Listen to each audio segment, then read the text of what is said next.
Harry Potter and the Chamber of Secrets Chapter 1. The Worst Birthday. Not for the first time an argument had broken out over breakfast. At number 4 Privet Drive. Mr. Vernon Dursley had been woken in the early hours of the morning by a loud, hooting noise from his nephew Harry's room. "Third time this week," he roared across the table. "If you can't control that owl, it'll have to go." Harry tried yet again to explain. "She's bored," he said. "She's used to flying around outside. If I could just let her out at night." "Do I look stupid?" snarled Uncle Vernon, a bit of fried egg dangling from his bushy mustache. "I know what'll happen if that owl's let out." He exchanged dark looks with his wife Petunia. Harry tried to argue back, but his words were drowned by a long loud belch from the Dursleys' son Dudley. "I want more bacon." "There's more in the frying pan, sweetums," said Aunt Petunia, turning misty eyes on her massive son. "We must feed you up while we've got the chance. I don't like the sound of that school food." "Nonsense, Petunia, I never went hungry when I was at Smeltings," said Uncle Vernon heartily. "Dudley gets enough, don't you, son?" Dudley, who was so large his bottom drooped over either side of the kitchen chair, grinned and turned to Harry. "Pass the frying pan." "You've forgotten the magic word," said Harry irritably. The effect of this simple sentence on the rest of the family was incredible. Dudley gasped and fell off his chair with a crash that shook the whole kitchen. Mrs. Dursley gave a small scream and ate Harry Potter, clapped her hands to her mouth. Mr. Dursley jumped to his feet, veins throbbing in his temples. "I meant please," said Harry quickly. "I didn't mean." "What have I told you?" thundered his uncle, spraying spit over the table. "About saying the M word in our house." "But how dare you threaten Dudley?" roared Uncle Vernon, pounding the table with his fist. I warned you. I will not tolerate mention of your abnormality under this roof." Harry stared from his purple-faced uncle to his pale aunt, who was trying to heave Dudley to his feet. "All right," said Harry. "All right." Uncle Vernon sat back down, breathing like a winded rhinoceros and watching Harry closely out of the corners of his small sharp eyes. Ever since Harry had come home for the summer holidays, Uncle Vernon had been treating him like a bomb that might go off at any moment because Harry wasn't a normal boy. As a matter of fact, he was as not normal as it is possible to be. Harry Potter was a wizard fresh from his first year at Hogwarts School of Witchcraft and Wizardry. And if the Dursleys were unhappy to have him back for the holidays, it was nothing to how Harry felt. He missed Hogwarts so much it was like having a constant stomachache. He missed the castle with its secret passageways and ghosts, his lessons, though perhaps not Snape, the potions master, the post arriving by owl, eating banquets in the great hall, sleeping in his four-poster bed in the tower dormitory, visiting the gamekeeper, Hagrid, in his cabin in the grounds next to the Forbidden Forest, and especially Quidditch, the most popular sport in the wizarding world, 6 tall goalposts for flying balls, and 14 players on broomsticks. All Harry's spellbooks, his wand, robes, cauldron and top of the ranged Nimbus 2000 broomstick had been locked in a cupboard under the stairs by Uncle Vernon the instant Harry had come home. What did the Dursleys care if Harry lost his place in the house Quidditch team because he hadn't practiced all summer? Worst birthday 9. Mare. What was it to the Dursleys if Harry went back to school without any of his homework done? The Dursleys were what wizards called muggles, not a drop of magical blood in their veins. And as far as they were concerned, having a wizard in the family was a matter of deepest shame. Uncle Vernon had even padlocked Harry's owl, Hedwig, inside her cage to stop her carrying messages to anyone in the wizarding world. Harry looked nothing like the rest of the family. Uncle Vernon was large and necklace with an enormous black mustache. Aunt Petunia was horse-faced and bony. Dudley was blonde, pink and porky. Harry, on the other hand, was small and skinny with brilliant green eyes and jet-black hair that was always untidy. He wore round glasses, and on his forehead was a thin, lightning-shaped Scar. It was this scar that made Harry so particularly unusual even for a wizard. This scar was the only hint of Harry's very mysterious past, of the reason he had been left on the Dursleys' doorstep 11 years before. At the age of 1, Harry had somehow survived a curse from the greatest dark sorcerer of all time, Lord Voldemort, whose name most witches and wizards still feared to speak. Harry's parents had died in Voldemort's attack, but Harry had escaped with his lightning scar, and somehow nobody understood why. Voldemort's powers had been destroyed the instant he had failed to kill Harry. So Harry had been brought up by his dead mother's sister and her husband. He had spent 10 years with the Dursleys, never understanding why he kept making odd things happen without meaning to, believing the Dursleys' story that he had got his scar in the car crash which had killed his parents. And then, exactly a year ago, Hogwarts had written to Harry, and the whole story had come out. Harry had taken up his place at wizard school, where he and his scar were famous. But now, the school year was over, and he was back with the Dursleys for the summer, back to being treated like a dog that had rolled in something smelly.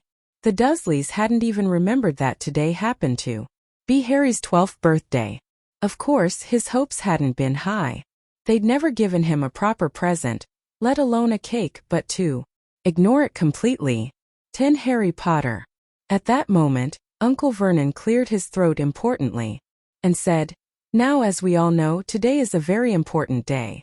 Harry looked up, hardly daring to believe it. "This could well be the day I make the biggest deal of my career," said Uncle Vernon. Harry went back to his toast. Of course, he thought bitterly. Uncle Vernon was talking about the stupid dinner party he'd been talking of nothing else for a fortnight. Some rich builder and his wife were coming to dinner, and Uncle Vernon was hoping to get a huge order from him. Uncle Vernon's company made drills. "I think we should run through the schedule one more time," said Uncle Vernon. "We should all be in position at 8 o'clock. Petunia, you will be in the lounge," said Aunt Petunia promptly, "waiting to welcome them graciously to our home." Good. "And Dudley?"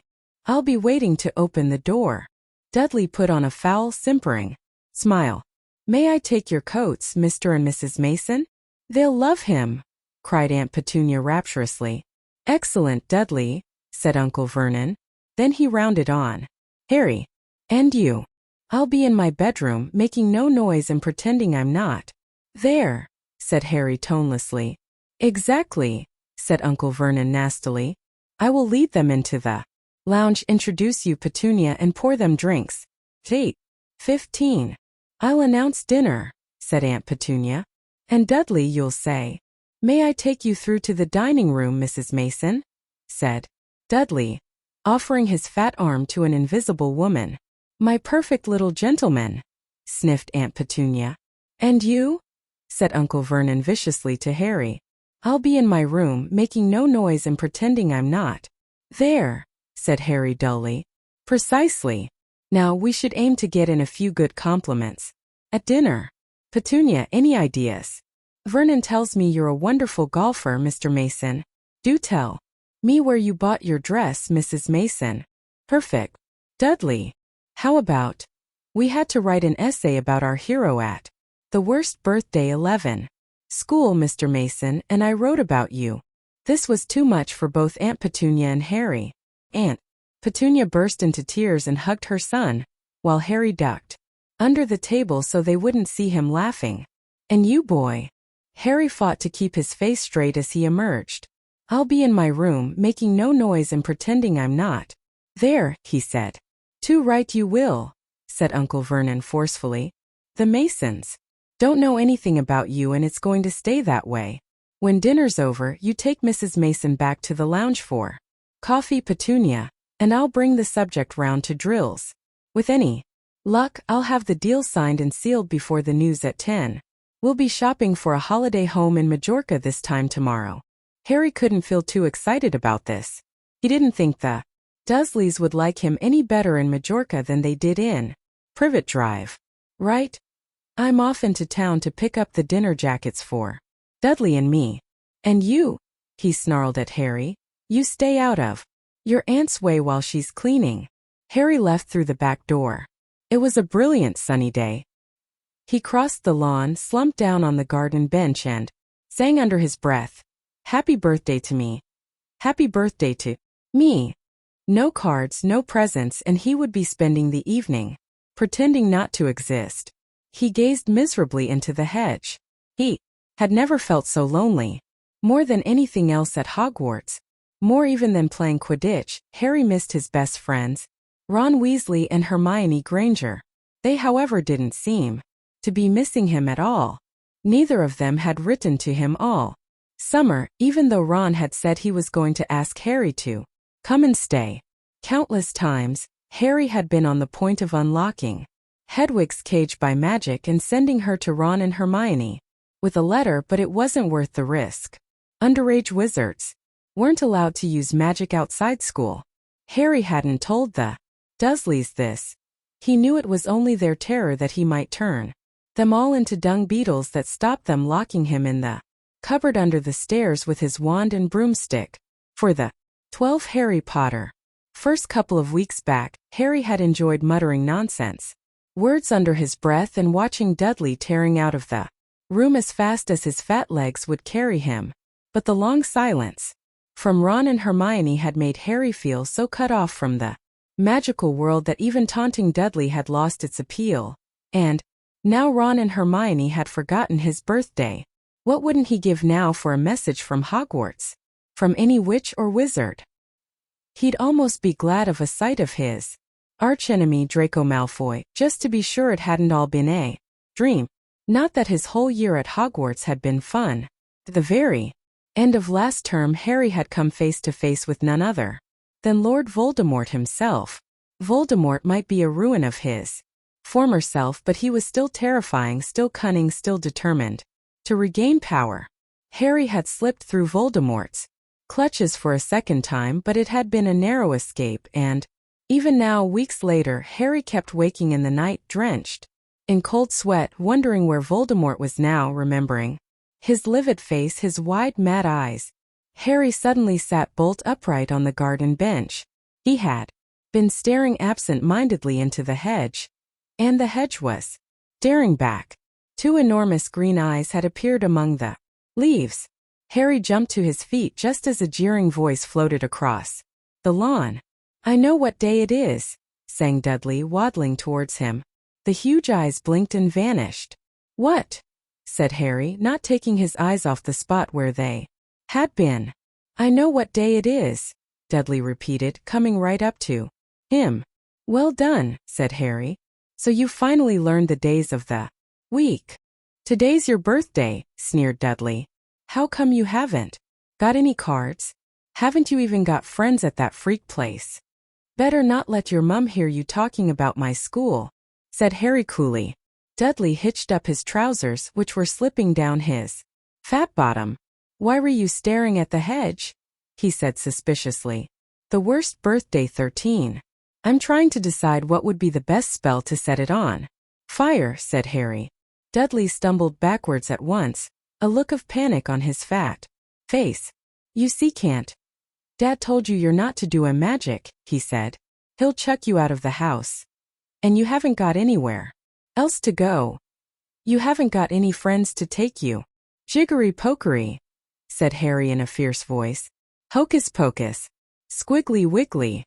Mooum," howled Dudley, tripping over his feet as he dashed back towards the house. "Mooum. He's doing, you know." "What?" Harry paid dearly for his moment of fun, as neither Dudley nor the hedge was in any way hurt.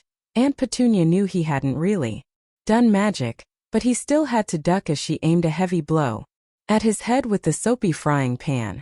Then she gave him work to do with the promise he wouldn't eat again until he'd finished. While Dudley lolled around watching and eating ice creams, Harry cleaned the windows, washed the car, mowed the lawn, trimmed the flower beds, pruned and watered the roses, and repainted the garden bench. The sun blazed overhead, burning the back of his neck. Harry knew he shouldn't have risen to Dudley's bait, but Dudley had said the very thing Harry had been thinking himself.